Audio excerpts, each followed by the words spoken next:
All right, people, welcome back. Episode 3 of Metal Drive Hoops. It is 5:55 p.m. Central Time here in San Antonio. Bipolar as Texas weather. It was cold as shit. I mean, not cold as shit, but it was cold last week. Now it's back to warm, which, fuck, come on, Texas, make up your mind. But what were you gonna say? Y'all just laughing. Continue on. But yeah, welcome back to the show. I am Drew, and joining me for Metal Drive Hoops, as usual, is the one and only Tony. A-Nice? Is it Tony A-Nice or just Tony? It's whatever. I'm trolling a little bit, so I'm just trying to have fun with it. Either or. He's got a new name every week. What's up, man? How you doing? Hey man, just chilling, man. Just got done doing an open house, so I'm came and treated myself afterwards. Got some hibachi, and now we get to talk about our favorite sports team. Yes, sir. Yes, sir. But yeah, let's just get it out of the way because we got a pretty interesting show tonight. Or yeah, it's already tonight, so it's about to be 6. But yeah, we got a pretty interesting show lined up. So I guess we can start with the big news. And this pertains to not just the Spurs with the league, but the Spurs name is involved somehow. Giannis Antetokounmpo, the star franchise player of the Milwaukee Bucks, led him to an NBA championship back in 2021. Apparently once out of Milwaukee, has told his agency pretty much like, I love it here, but management isn't going to take it seriously and make this team into a serious, contender. So he's pretty much putting out feelers to teams that he's interested in joining up with. The Knicks is kind of the big one. Golden State and the Spurs. The Spurs is apparently the big name that's being talked about everywhere. ESPN, you name it, and let's just kind of get it out of the way. In order for that to happen, the Spurs are going to have to give up something nice. Because they're not giving... I don't think they're giving up any of their core backcourt, and that's kind of the rumored projected trades is that they're going to trade a big chunk of their backcourt for Giannis, which I think Giannis is great. I love Giannis. I think he's awesome. The idea of him and Wemby, it's like... Twin Towers 2.0. That'd be dope. Yeah. But I don't see the Spurs giving up their entire backcourt just for one guy. Granted, it's one of the top 5 best players in the league, but I don't see it happening. But at the same time, if it's serious as we think it is, they're gonna have to give up something nice at least. And I don't see them giving up Harper because they love Harper, and I think Harper's good. I don't see Castle, obviously, because he's one of the franchise guys now. If anything, it could be maybe a Sohan. Might even be a Vassell, and some draft picks that the Spurs have lined up.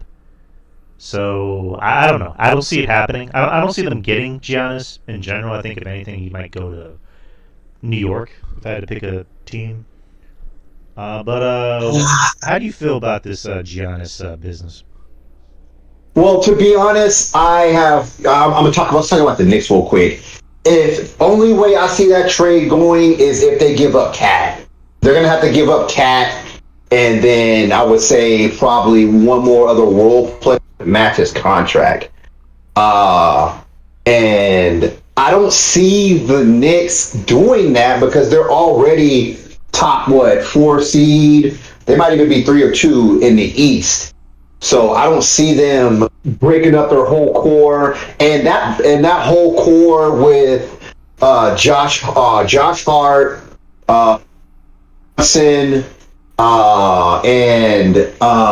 Mikal Bridges. They all played at Villanova together. So they're gonna, for what it's worth, they're gonna have to give up Cat in order for that to happen. So I don't see them breaking up that core right now because they're doing so good in the East right now. So I don't, if it's not broken, don't fix it. All right, we got Mike here. What's up, Mike? Hey, how's it going? What's up? What's up? Yeah, we're talking about the Giannis trade. You'll just fill in after me. So like the Spurs. Okay, so obviously the eligibles for that would be Dylan Harper and Castle. Like you're not going to get those people. Like that's just it should be understood. But I got a question for y'all. Are y'all willing to part with Fox and maybe like Sohan and then toss them like the Atlanta draft pick and future draft pick? Are y'all willing to let go of Fox to get? That's a question for both of y'all. Go ahead, Mike. Yeah, you can go ahead and start off. I think we need his offense, to be honest. He's been carrying the Spurs offensively. Mm-hmm. I would consider Harper, but I definitely wouldn't do Castle. I can't give you that young. I can't give it to you. I can't. What about you? What about? I'm not getting rid of the young backcourt. I'm definitely not getting rid of Fox because Fox has been our offensive anchor. In these games without Wemby and Castle. I wouldn't get rid of Castle because again he's one of our core guys, and Harper to me like he's untouchable. Him and Castle are definitely untouchable. If there was a way to get Giannis without giving up a whole lot, I would. I mean, obviously, like if they're like, hey, do you want Giannis?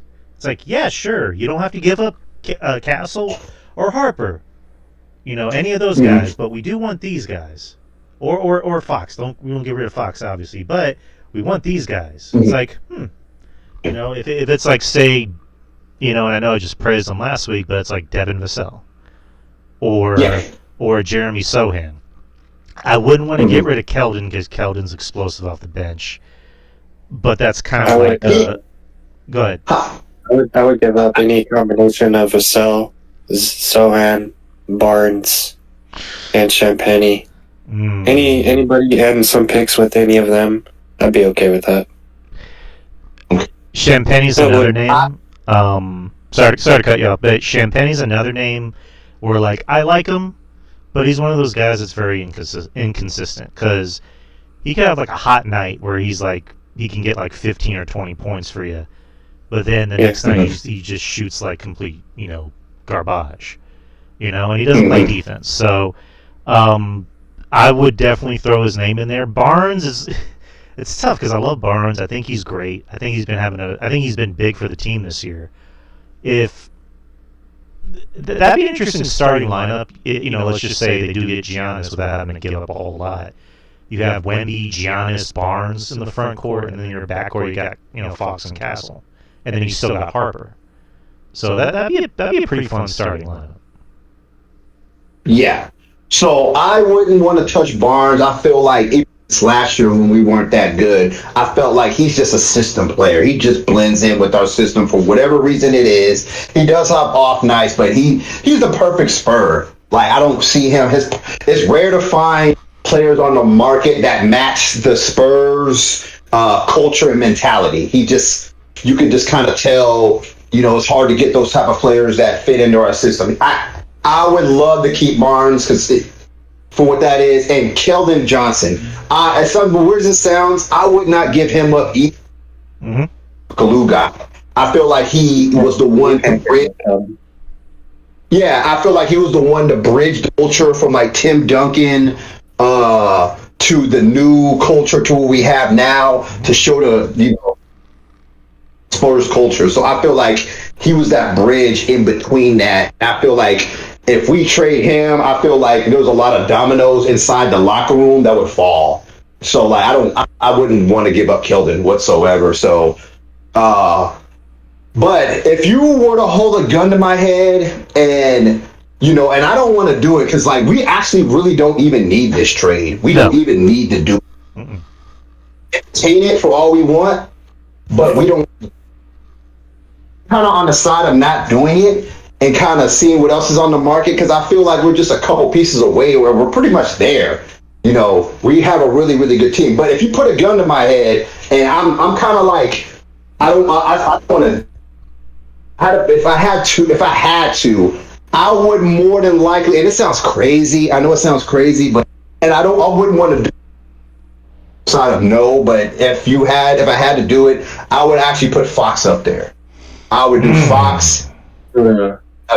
Yeah, I would do that only because we already have these point guards, these young point guards that are really waiting for Fox to eventually phase out, you know, for whatever it is in the next few years. Rolling the process and getting it, you know, out the way a few years from now. And so I wouldn't do it, but if I had to make a decision on who am I giving up, I'm keeping our core young guys and I'm giving up Fox, but I still wouldn't probably do it. Sounds weird, but go ahead. Fox is in his prime, though. He's like literally the best age for NBA. 27 is like perfect prime age, in my opinion. Yeah, for sure. That's a tough give up for me because he's been carrying this team offensively. I agree, man. I agree. But I said we don't even have to do this trade. This trade is just, you know, smoke and mirrors for whatever. I would like for us, honestly, I would like for us to just stay put. I know it sounds crazy, but Wemby, if you just think about Wemby and Giannis, but also the Spurs are not really generally known for making these types of moves. That De'Aaron Fox trade was kind of out of our element, but we just gave up a piece of gum and some chewing, you know, to get them. So like, you know, we're not gonna pass that up. But it's not in our nature to fully unload mid-season and go after the big fish. So I don't really see us doing it. But I do like Brian Wright. He does know how to negotiate and get the best, you know, whole firm and make an offer. Yeah, exactly. He's good with leverage. So I wouldn't put it past Brian Wright to come up with something and get away with highway robbery again. And the Spurs have so many picks to offer too. Like they don't even need to give up like that many good players. Like maybe 2 or 3 role players, and they could throw 2 or 3 picks. And I think that would be a pretty decent trade. Yeah. Especially if the Bucks are going to trade Giannis, you know they're going to be in rebuild mode after that. Mm-hmm. Yeah. They're going to need picks. Picks would be what they would need, picks and young players, but we can at least offer picks. Yeah, for sure. But I wouldn't want to do the trade if it was me. So I would just like to stay firm. And, you know, the main thing about R.I.P. is got to stay healthy now. Like, you know, I don't mean to, you know, bridge over into, you know, all of, you know, injuries. But I want to talk about the Spurs medical staff. Are y'all pretty much done with the Giannis? Yeah, we kind of said everything that needs to be said. Okay, yeah. So I just want to bridge over to the Spurs medical staff real quick. So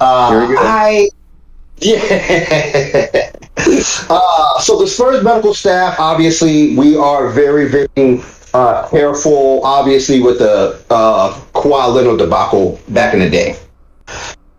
So now, recently, I've, you know, been kind of noticing we've been kind of sitting players out, you know, 2 or 3 weeks after, which is fine, but at a certain point, you know, you got to bring these guys in.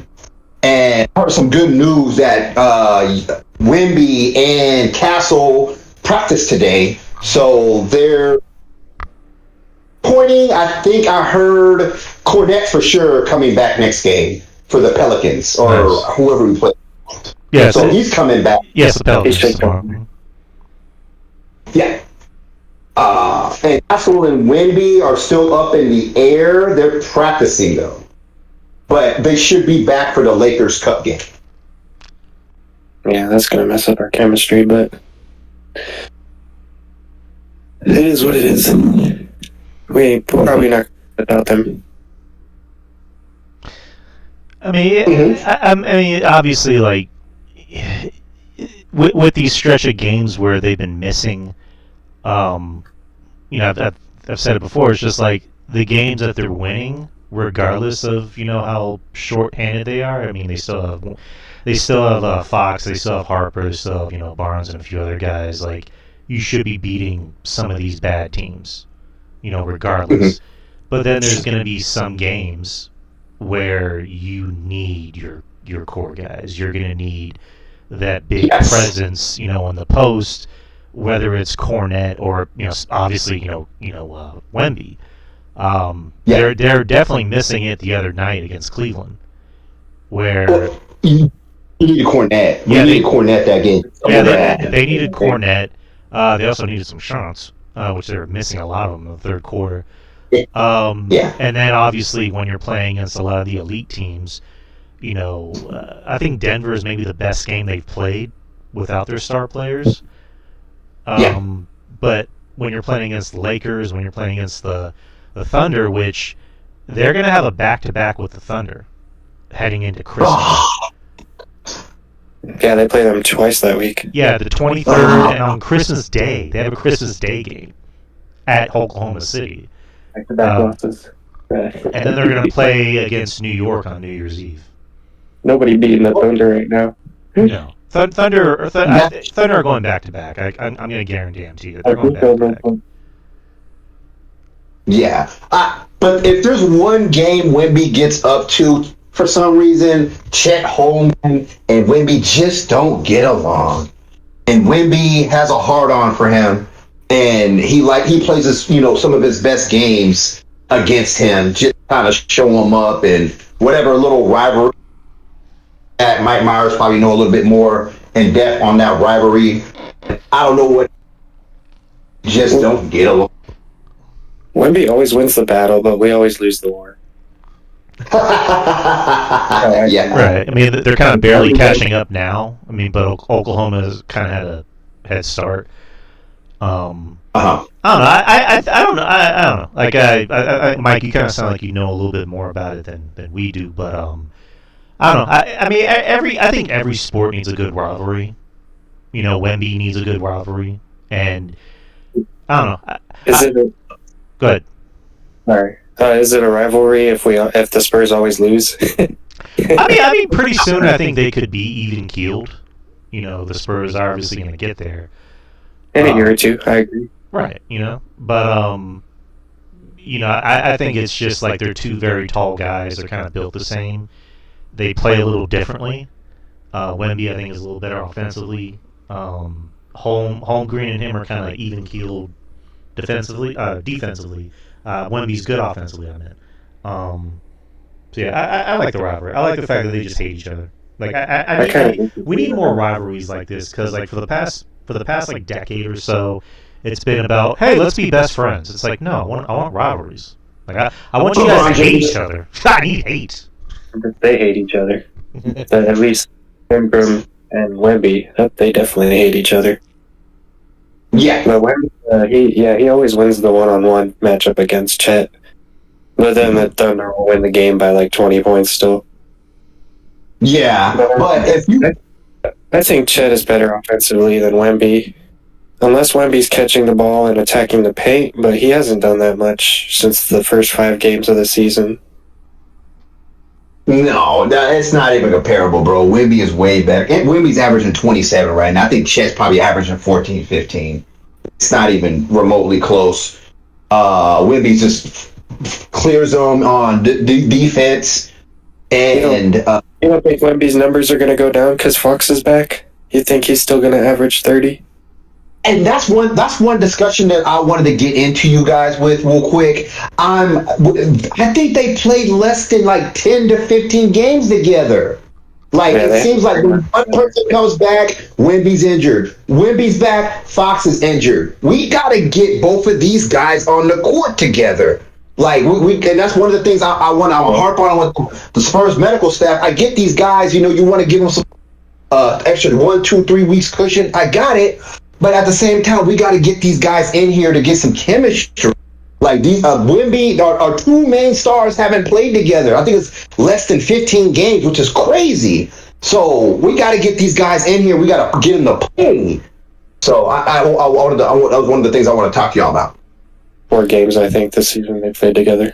Yeah, it's nuts. How many? I think they've only played like 4 games this season. And last season, I think they only played like 7 games together.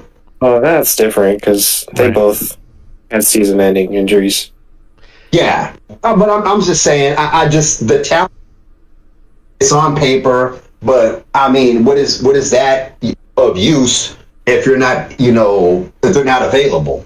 So hopefully, when Wemby comes back this time, none of these dudes get injured. It's like, come on, guys, let's play. Like, let's throw the ball out in the middle of the floor and let's run it.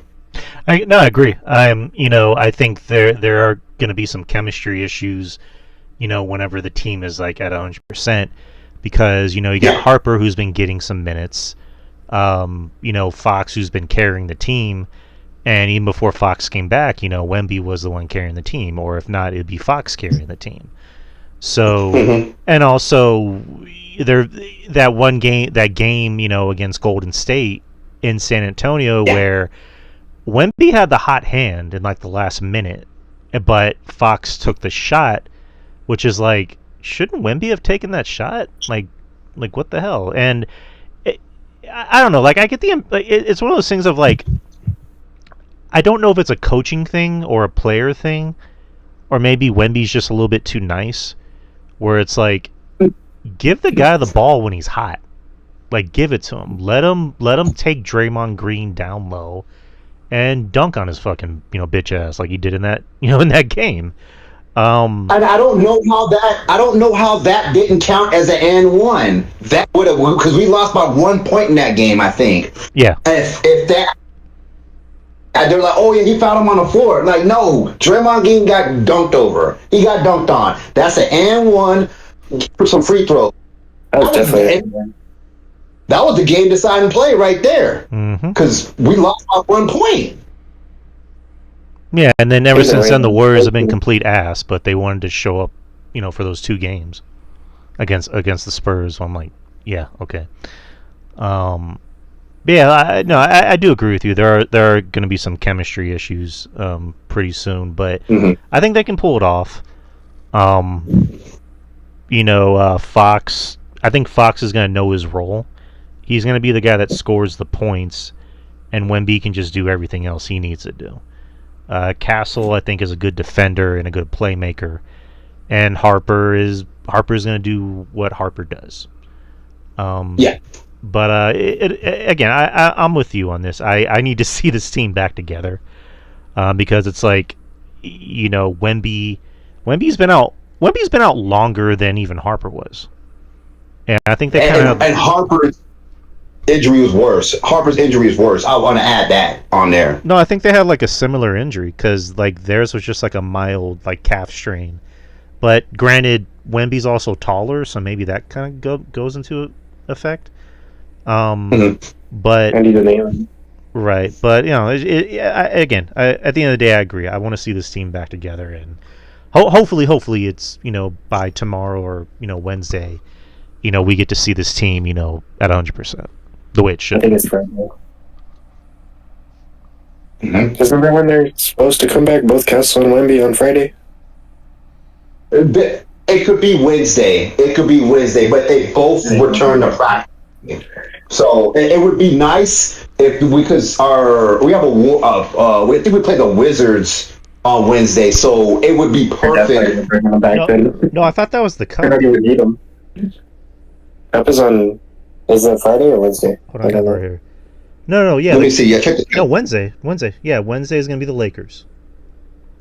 No, Friday. I thought Friday was the Lakers. No, it's I have it right here. The Spurs, Lakers. Yeah, it's going to be this Wednesday on Prime Video. Oh, well, we need them back. We need them to come for the Pelicans game then. Yeah, that's tomorrow. They're not going to be back for that. I doubt it. I mean, I think if Cornette can play, I think they'll be fine. Well, the Nets just beat the Pelicans, so, I mean, if the Spurs can't beat them with Cornette, then that's sad. I mean, they've already beaten them twice. Granted, I mean, those are some close games, but... Yeah, yeah, that's kind of how I feel about it. I'm kind of upset at the GM though, because they should have picked up a big from the D League for 10-day contract, because I'm sorry, but Biombo and Sohan should not be playing center. Thank you. Sohan is not even a center. Sohan's a small forward. Guys, like, I get it. You might mask him around at the 4, but we're playing Harrison Barnes at the 4. Like, guys, like, yeah, it frustrates me. Like, putting small forwards and masking them off as, 4s and 5s. And also an extra point guard. With Castle being out. Well, we have, Garcia. Yeah, but Garcia's not a point guard. I meant like an actual point guard. Yeah. Wow. And I like Garcia, but it's like yeah. Great potential, but like he's still raw. He's still got to learn a lot of stuff. Mm-hmm. Yeah. But I'm happy to see him play. I'll definitely say that. When I got. Go ahead. My problem is Mitch playing the same people the same amount of time, no matter what. That's what pisses me off. Like if players are struggling, especially offensive-oriented players such as Champagny, like when they're struggling and they still play the whole fourth quarter and they do nothing, I find that really annoying. Because like we have other options, other players that could actually hit shots, but he's doing the rotation. Like it don't matter how bad they play, he's going to play them, and that's kind of annoying. I was finding myself doing that on I think Friday. When they were in Cleveland, where they had a lead, and then again the third quarter happened, and then Cleveland took the lead. When they were like within I think 2 or 4, I just kind of said out loud, I'm like, okay, call a timeout, and he just kept the game going. I'm like, okay, like that stretch was like a 20-2 stretch where we played the same players for like 5 minutes straight, even though they didn't score except for like once. And I was like, are you going to put any? And they were all 5 were all offensive players, not a single defensive player. He finally calls a timeout and he puts in Sohan, and that's it. Just one sub. And they kept struggling. I was like, oh my God, Mitch, what are you doing? They deserve to lose that game. I didn't see them winning. Personally, especially with Cornette out, Definitely not. I was happy to see them be competitive, but it's like you literally just like decided to give up in the third quarter. Yeah, I mean there was about the coach or the team. Well, yeah, both. Yeah, it was just a bad look. Cornette, he's so vital to our team. It was like a horse. Off-season signing for us that I think was key and pivotal, and he means more to the team. With he leads on. He's an excellent defender. He's not on Wemby's level. Oh no, but yeah, I know Olenek's Sorry, I know Olenek's not the best defender, but he's technically the only center we have healthy, and he played like 3 minutes. Yeah, like, come on, man. That was so fucking weird. I thought he was going to get 30 minutes. And that's another thing that didn't make sense. Like, why start Biombo over fucking Olenek? Yeah, I do not understand that at all, because Biombo is, oh man. He's 15-year veteran. And Biombo, he gets DMPs. So it's like, at least we see Olenek on the floor sometimes, but Biombo literally gets DMPs. So how does he get DMPs and he just jumps over, I don't even like Sohan at the center, but he jumps over Olenek, Sohan, our other centers, and he gets DMPs. That just didn't make sense to me. But real quick, I want to shift over to something real quick. So there's reports that are coming out that the Pelicans, the team that we're playing, are willing to offload on some of their talent that they have. So can I interest y'all in a Zion Williamson? Can I interest y'all in a Herb Jones? Bro. That was random. Bro. Zion goes to San Antonio, you're going to gain so much weight off that Mexican food. I mean, the guy already eats, like, what's his vice? Chicken nuggets? It's like, he comes to San Antonio, it's going to be even worse. Yeah. That was pizza. I heard he would freaking house 2 boxes of pizza. House them. because I have a friend of mine who like knows people that know him, and they're saying that he's purposely like getting, or I guess he's been purposely not getting in shape because he wants out of New Orleans. Yeah, I don't think he loves the game either. I just feel like this is a 6th year, and there's no excuse to be injured for that much. I just don't think he loves the game. No. I mean, there's just people. I'll put him in that category. I just don't think he has that same like competitive, like I want to be the best. That's what I'm getting off of him, because it's the same thing every year with him, injuries, and at a certain point you just got to tell yourself, hey man, I got to push myself through this. And he doesn't have it. He just doesn't love the game. It's very simple. That's just my take on him. You know who I'd rather want from New Orleans is Derek Queen. Yeah, even Tim Duncan gave him props. Yeah, like he legit texted Antonio Daniels during a game and just said, "Hey, I like that Queen kid." So yeah, and yeah, I like him too. He's kind of like not like an old school looking center, but he looks like a center. Like he doesn't jack up threes. Like he just goes to the post and like fucking, lays it up or does a hook, or just like throws his body into someone and just like tries to get a foul. I'm like, we need more centers like that, where nothing they do is pretty. It's just simple. He's a playmaker too. He makes some slick passes. Didn't he go to Duke? I don't know. Hold on. I think he went to Duke. Let me see. Yeah, you're right. Your alma mater. Man, he went to Maryland. Okay, never mind. So, since we're on the topic of number one picks with Zion, where is he on your list of like number one picks that just not necessarily flopped, but just like didn't live up to their potential? He's right there with Greg Oden. Well, Greg Oden's a straight up flop. I mean, like Zion can still go out there and score, but it's not a flop. He got injured. That's kind of considered a flop. I mean, the guy. It's like out of his control. At least Zion, it's kind of in his control. Yeah, right. With Zion, he can still go out there, like if healthy, and I use quotation fingers when I say if healthy, can still go out there and like give you some good points and stats. But like, because obviously Kwame Brown's the biggest flop of all time. But like, I'm more so talking about someone that could have been much better. That could have been so much better but they just became really underwhelming, and they just became each other's worst enemy.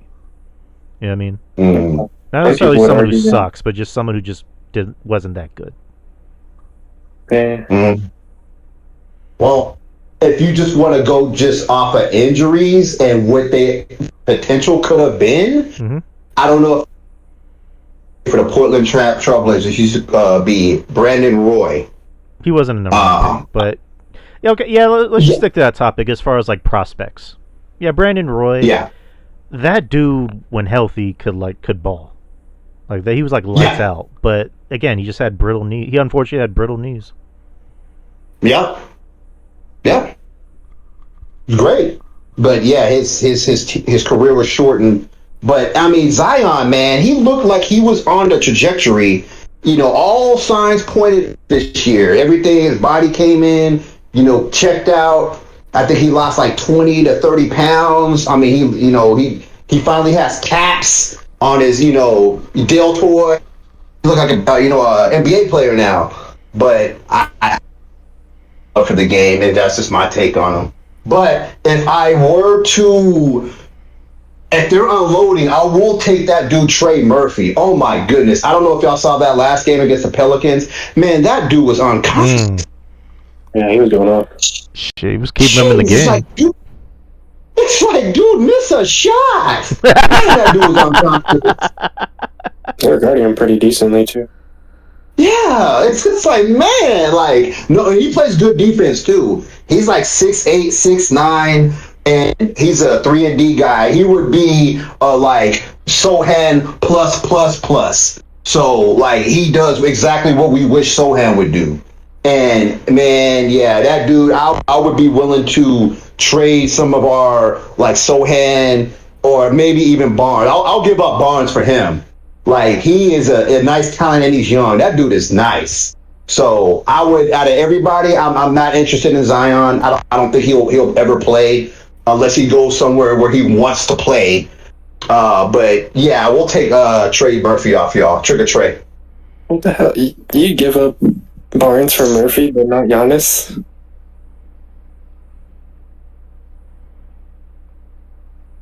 Tony. Yeah, I would say because I feel like we have, like, I feel like it'll be one, but like I think if we give up trade for Giannis, I feel like we'll have to give like 2 more players and some more draft capital. Yeah, you're right. Yeah, so. But I don't know. I'm gonna stick to Queen, and also that Fears kid is pretty good too. Yeah, I don't think they're going to be giving up that young talent. But hey, it's nice to wonder. Yeah. But all right, one more topic for us. Mm-hmm. Oh, this is going to be a long shot, but I had messaged both of y'all, and y'all, I'm pretty sure y'all got it or whatever. Y'all replied back to it, but I'm going to go ahead and just bring it up in here because I have my take on it, and I want to hear y'all's also. So obviously, we heard about the Cliff Paul scenario. And, he got released or he got sent home or whatever that tells. And, I'm assuming he's on the market now. So, I was wondering, what do y'all think about him coming back to the Spurs? All right, I guess I'll start. I think I kind of changed my tune a little bit because they do need an extra point guard, especially with Castle being out. I mean, granted, he might be coming back pretty soon, but especially in those stretches where let's just say they're doing back-to-backs and they're going to sit Fox and Castle down, and you have Harper there. Tony, you and me have been praising Chris Paul for what he did with Castle. Imagine what he can do for Harper. Oh man! Harper needs it. He's the kid's not even old enough to drink, and he's still very good, but he still has a long way to go. And what better than it's one of those things of like with Chris Paul, I have this like back and forth thing with him where I think he's a little overhyped. Like I always kind of roll my eyes when people say point guard. I'm like, all right, point guard with no titles, but. I won't take away the guy's talent. Like anywhere he's been, he's always been talented, and he's always made the team around him better. I mean, look what he did with that Phoenix team that one year when they went to the finals.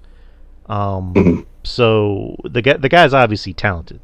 So I do think he has a good mind for basketball, and he obviously has a job as a coach anywhere. Like the guy has a good mind for basketball. So if there's a possibility that he can come back here and mentor a lot of the younger guys, I wouldn't mind. I wouldn't be opposed to it. I know I said before no, but I had time to think about it. I'm like, this team could use more vets. It's still a very young team, and you have Barnes, you have should I say Biombo? He's a 15-year vet, so why not? And Fox, I guess you can consider him a vet, even though he's not like technically old in basketball. 27. But 27. He's still 27. Yeah. But I wouldn't mind Paul coming back here if that's a possibility. Vet minimum, 10 minutes a game. Plays when other point guards are injured. That's my opinion. Okay. I would love to have him back as a player's coach. I feel like he'll fit in that role perfectly. Obviously, his mouth doesn't back his game anymore. He's just all off of, what he was in the past and his lore and stuff like that. And I feel like, the Spurs, we respect him. Like, I feel like whenever he was with the Clippers, he was in a veteran locker room. Like, God, you have freaking, Zubac, Harden, Kawhi, Collins, you know, I think Batum's on that team. You have, you know, people that are just veterans and been, you know, they don't have any young talent. They traded all their talent. So I mean, him coming in there, you know, barking at a bunch of veterans, it doesn't really sit well. So I feel like he'll have more. His voice will carry more here back in San Antonio because you know, our youth, and he's already done it last year. He already has that camaraderie. So yeah, I would like to have him back here at, you know, Meyer said on the minimum, but I would like to have him as a player's coach. Yeah, I agree with that. Yeah, that'd be good. His basketball IQ would actually, yeah, I agree. Like with Harper, he could actually help develop Harper. Like the jump that Castle made in the first season was phenomenal, and I feel like Chris Paul definitely has a part. He played a part in that. Yeah, he did, and he taught him how to do alley oops. Man, that connection between him and Cornette, Castle and Cornette, man, that alley oop is just guaranteed. And that's one thing we're also missing. Like, I don't know what it is. It just seems like you would think that it would be Castle and Wemby. Don't get me wrong, Castle still throws, you know, Wemby alley oops, but it's something with that Cornette Castle. They just, he knows how to, you know. You know what that is, right? Cornette. Role. Cornette. So You know, Cornette is a fundamental center. you know who What is Cornette? it? You know who Cornette reminds me of? You remember Jason? You remember Jason Witten? yeah, Yeah, like Jason Witten, you know, tight end for the Cowboys, or former tight end for the Cowboys. Like, that guy was always open. You know, like Romo or, you know, Dak would always like find him open. I remember Stephen A. Smith was like going crazy on first. Like, he's like, he's always open.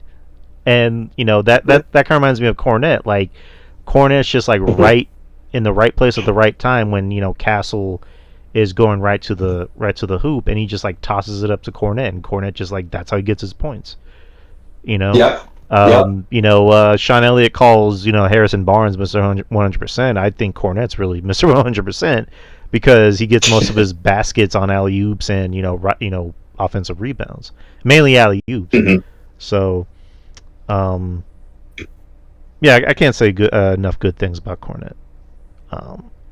And you can tell he misses Castle because Fox, as good as Fox isn't really a playmaker, so to speak. He's more of a scorer.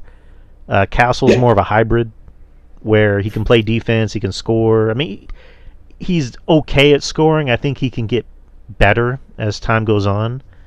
Yeah, true. You know, it kind of reminded me of, you know, dare I speak his name, Kawhi Leonard, where they brought him in. He was more of a defensive player, and then he became a really good offensive player, and became a complete cunt. But anywho, you know, Castle again. I wasn't familiar with his game in UConn because, you know, I don't really watch college ball, but, you know, he's obviously very athletic. And he strikes me as someone who's more of a defensive playmaker and not really a particularly great offensive player. But I think under this system, he could, like, his offense is going to be just as good as his defense and his playmaking, if not even better, if he can stop turning the ball over so many fucking times. But, you know, that's beside the point. That's part of the learning process, though, I think. Right. Yeah, and he's not a great shooter either. Like, let's not fool ourselves. Like, No. He is what Harper is. He's a great penetrator of the ball, and that's what they both. That's what I like about this team. It's not everybody's 3-point hungry. Our main dudes are looking to crash the net, and let's just hope and pray when Wemby comes back, you know, he gets his ass back in the paint, and, you know, refrains from shooting for so many threes, because that's where he left off at. So I feel like if we go back to that recipe where we have him in the paint and have, you know, we have plenty of dudes to shoot threes already. We have a whole plethora of people to shoot threes. We just need Wemby to do that one thing that the team really lacks and needs. It's just post. So let's look out for that in the next game or whenever he comes back. Hopefully Wednesday. Hopefully. I mean, it'd be cool if he came back tomorrow, but I think Wednesday's the date. Yeah, and one more thing. Okay, obviously when he comes back, he's gonna have limited minutes, right? Mm-hmm.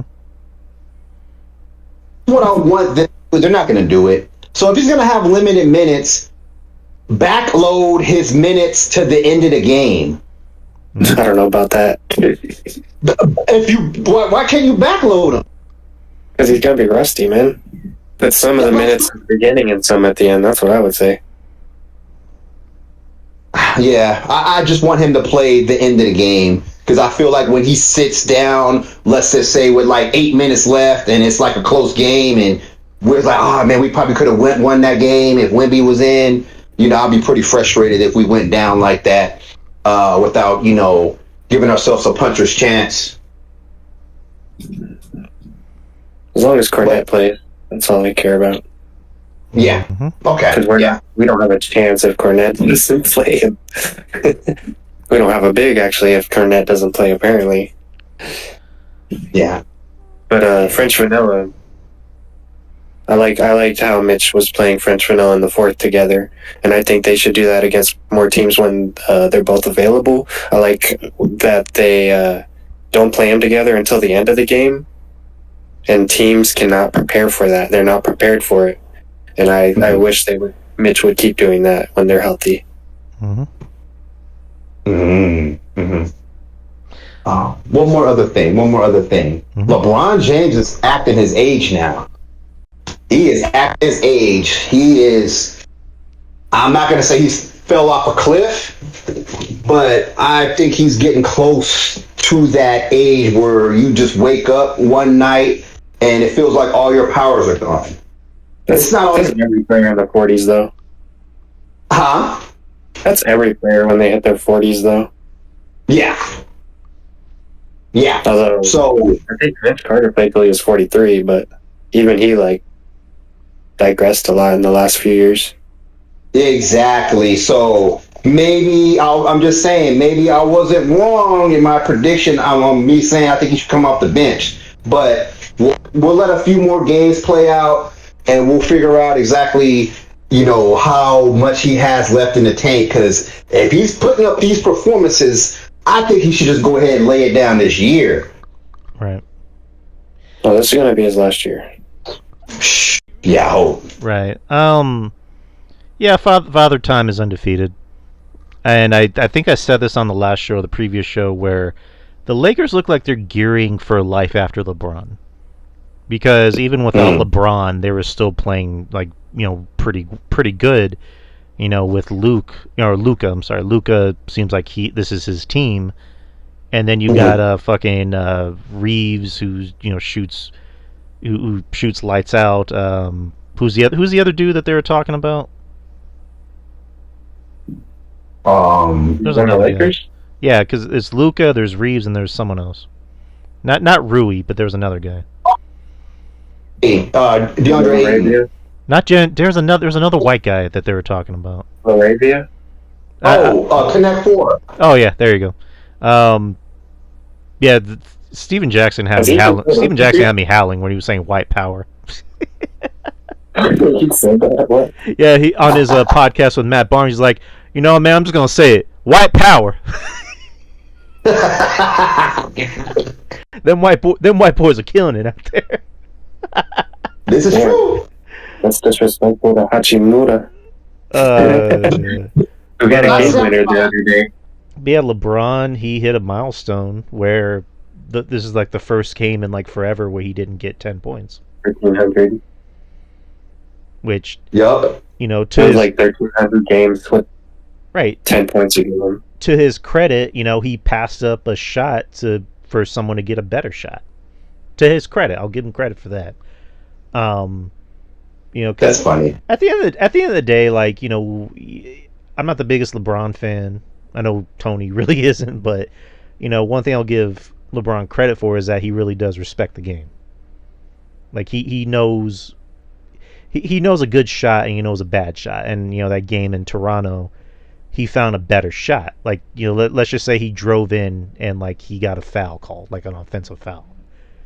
For his team, he found a better shot for Rui because Rui was wide open. So I'll give him credit for that. That was an unselfish play. But I do. Yeah. I wouldn't be surprised if LeBron calls it a year after this year, because where else is he gonna go? Back to Cleveland? No. People said he's gonna go to Golden State. That's not gonna work out because Golden State's already washed up. We should go to the Mavericks. No, no. Play with Kyrie and AD. And yeah, well, it's just going to be freaking Cooper Flag and freaking LeBron James playing. Hey, Cooper Flag's finally progressing, so I'm happy for him, even though I hate the Mavericks. Yeah. I think Cooper Flag is one of those players where you're not just going to get like somebody that's amazing. You have to unlock them. They have to unlock their abilities. The same way Wemby had to figure out what he could and couldn't do in the first season. Those are and it's a generational players, in my opinion. It's a blessing in disguise that all those players are injured for him, because it just opened up the floor, like you said, for him to have more minutes, have more reps as the first option. So yeah, definitely. Good start for him. And man, not too far up the street, man, Houston is knocking out the door. That team is scary. So Sengun, Thompson, like they got a whole squad over there. And that dude Shepherd, he has been playing lights out. Yeah, finally. I mean, he was like a top 4 pick with Wemby, right? Yeah. Yeah, he's been playing great, but he's struggled. He hurt them last game. Mm. So, and then you got Durant. You got Durant, who's still a walking 25-point per game guy. That's what I was saying, man. So if we got our players up and running, we have a puncher's chance against anybody besides OKC. I think this year we just need to get in the playoffs, get some reps, even if we lose in the first round, just to get there, just to, like OKC. I feel like our trajectory is OKC, which sounds weird because we have a horde. Go ahead. I think the Spurs are better equipped to play OKC than they are to play the Warriors or the Lakers. That's just my opinion. Hot take. I mean, the game against the Lakers was, granted, didn't have LeBron. I mean, well, I just said the Lakers are playing better without LeBron, but that was kind of an ugly game because it was like way too close. But I didn't see them even win that game. And Golden State's just weird because it's just like they had those 2 games in San Antonio where they played like it was the NBA Finals, and then after that they just been playing like complete shit. And now apparently Jimmy Butler's on his way out, or he might even get. He's looking for a trade. You're lying. I read that apparently either he wants a trade or the Warriors are thinking of trading him. That's wild. I think it's a coaching issue. Yeah, what? I don't believe that. Really? I love Steve Kerr, but Steve Kerr was never coaching that team. No. Oh, sorry, go on. No, I just want to say this real quick. You have it. We saw how bad a coach he was whenever he sat Tatum. Go ahead. Bro, Mark Jackson created that team. Steve Kerr took over when they were already championship elite. Mark Jackson, yeah. The Warriors, sorry. He built that team and made them what they are, and Steve Kerr took over when they were elite. Yeah, like for example, there was that one year where Steve Kerr was out for I think like 20-something games, and Luke Walton was the interim head coach, and they were still undefeated, and Steve Kerr ended up winning Coach of the Year anyway. I'm like, yeah, like that you could have put a fucking turkey sandwich on that bench, and they still would have went undefeated. Like, there's no way to guard Curry if he's going off. There's no way. It's impossible. Well, I mean, yeah, prime Curry. Curry nowadays, he's kind of like LeBron. He's kind of shown his mortality, if you will. But once he gets going, yeah, true. But yeah, the Warriors are done. LeBron, I don't want to say is done, but it looks like he's kind of, human, quote unquote. Durant can still go. He just can't find he's just been switching from team to team, but he can still go. He can still give you 25 a night. And now he's like, I think he's like number 8 in all-time scoring. But yeah, that's kind of where they're at. Mm-hmm. But Okay, I think I hit on all the topics I wanted to hit on. I do have one, and it's kind of a sad topic, but it involves a former NBA player. You guys might know who he is. Eldon Campbell, former NBA center, played for the Lakers, played for the Pistons during that 05 NBA championship against the Spurs. Pretty decent, solid center anywhere he went. On Monday, he had a medical emergency while out fishing, and he drowned. He was 57 years old. The official cause of death came from the Broward County, Florida Sheriff's Office and was reported by several media outlets. Campbell was selected by the Los Angeles Lakers in the first round of the 1990 NBA draft out of Clemson, where he still holds the school's all-time scoring record, is second in career blocks, and led the Tigers to 3 NCAA tournament appearances. He spent 8+ seasons with the Lakers and was traded to Charlotte in '99. And he also played for the Supersonics, the Pistons, and the New Jersey Nets. Won an NBA championship with the Pistons in 2004. 57 years old. Rest in peace. That sucks. Yeah. Hate to see it. Yeah, he was a guy that I always saw. I'm like, yeah, he's pretty solid center. He didn't light the world on fire or anything, but yeah, he's one of those names, from our youth where, me and Anthony always have this insider, sense of humor where we would just say random names, just playing NBA Live or whatever. Where it's Matisse Cleaves, Odin Polonese, Eldon Campbell, and it was just Bobby Shura. And it wasn't to diminish their talents. It was just us being goofs. But yeah, it was just you always hear these random names and you're like, oh, I haven't heard that name in a long time. But yeah, condolences to the family of Eldon Campbell.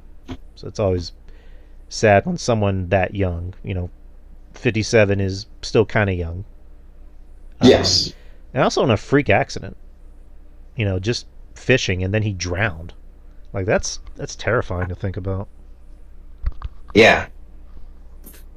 But all right, is there anything else y'all want to bring up? You guys think the Spurs can beat the Thunder if they're healthy at the end of this month? At least one of the games? You think it's possible or no? I think we can beat them in one of the games. And maybe their second or third loss by then. We're gonna need all hands on deck, obviously, but we're not gonna be able to stop SGA. Castle's gonna be chasing that dude all around the perimeter. We're gonna need Sohan. We're gonna need Carter Bryant to give us 10-15 on that man. And Castle's just gonna have his work cut out for him with that. But I think we can get one of those games. And then we also got to worry about Jalen Williams too. Forgot about that, man. So that team is just 12. They play defense. They don't people shoot open threes. They're guarding their men on the perimeter. So it's going to be hard to get open looks with that team. But yes, I think we can steal one of those games, Mike. You know what's crazy? If the Spurs beat the Lakers, they'll have to play the Thunder in 3 games in 8 days. If the Spurs that is right. Oh my God! Yeah, you just brought that up because the Thunder are in the Cup too. They're playing Phoenix, and they're going to beat Phoenix. I think the Thunder are going to win the Cup. There's no doubt about it. But damn, they're definitely winning it. You just brought that up. Damn. Oof. Yeah, that's 3 games in 8 days that the Spurs will probably have to play them if they get past the Lakers. That's a big if, I know. Wild. Oh, man. Thanks for bringing that up, man. Good insight. I wasn't even thinking about that. I'm hoping that, because we already saw the Lakers get destroyed by the Thunder, so at least we don't know if the Spurs will get destroyed by the Thunder yet, although, with how they're playing everyone else, maybe. Yeah. Yeah, I think it'll be a good test for us for sure. But there's a lot of ESPN analysts. Oh, I want to see them play the Thunder with LeBron James. I'm like, dude, come on, guys, just get off this dude. Like, he's not going to make that much of a difference. No. You know, the Thunder are just better than them. They're just better than everybody. That's what it is. Like, you know, like Anthony Edwards, like he's supposed to be the best shooting guard in the league, but nah, it's SGA, man. You got to take a backseat to that. Like Anthony Edwards can't even, you know, fully arrive against the Thunder. Like he struggled. SGA is just better than everybody in the league. I mean, Jokic, he's just going to get his triple doubles because he's as big. You know, he's the biggest player on the court. But you know, SGA, he's just unstoppable, man. Here's nothing you can do with that dude. No, agreed. I don't like him, so I'm staying out of that. I guess last thing before we call it a night. Do y'all see the Thunder surpassing Golden State's 73 wins? Yes, but they're going to lose in the playoffs. Ask me that question January 1st. Okay. I will definitely ask you that question. Unless the free throw merchant gets injured, that's the only way. Shit. If that happens, I can just imagine Michael Jordan in his fucking mansion smoking a cigar going, I hit it first. I don't think they're gonna win the championship though. I don't think they'll be able to get through the West unless they have a bunch of lucky injuries again, like they did last season. Because it was every round. Right. No. See, you're right, but I feel like now they're battle tested. Like, even though everybody was injured, I feel like they just have a confidence. It's like, okay, we've already done this before. I don't care if you have everybody on your roster. We know what we are now, and we're built for this.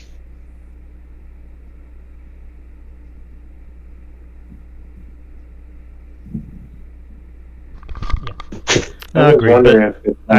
I'm sorry, go ahead.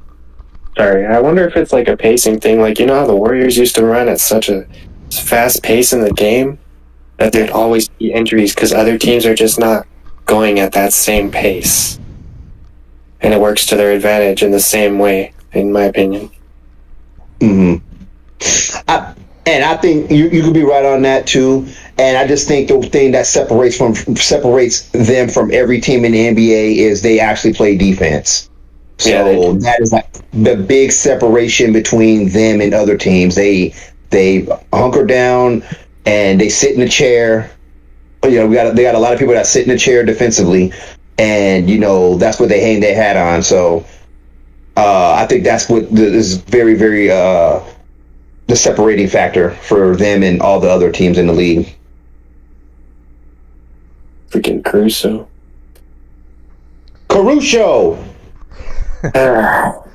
All right, so I believe that's about it, people. Thank you guys, thank you Tony, of course, thank you Mike, for making the show work the way it does, and we will see y'all next Sunday, same time, same channel, and thank y'all to everyone listening on the YouTube channel, and thank you guys for the likes and the views on our reels. The channel actually got to 178, so we got more subscribers just solely based on our reels. So thank y'all. Wow. Thank y'all for listening to us jabber on about basketball. But all right, people, we are done, and have a good night. Be safe and peace. Night. Hey Drew. Hey, you gotta clip that what I said about Zion.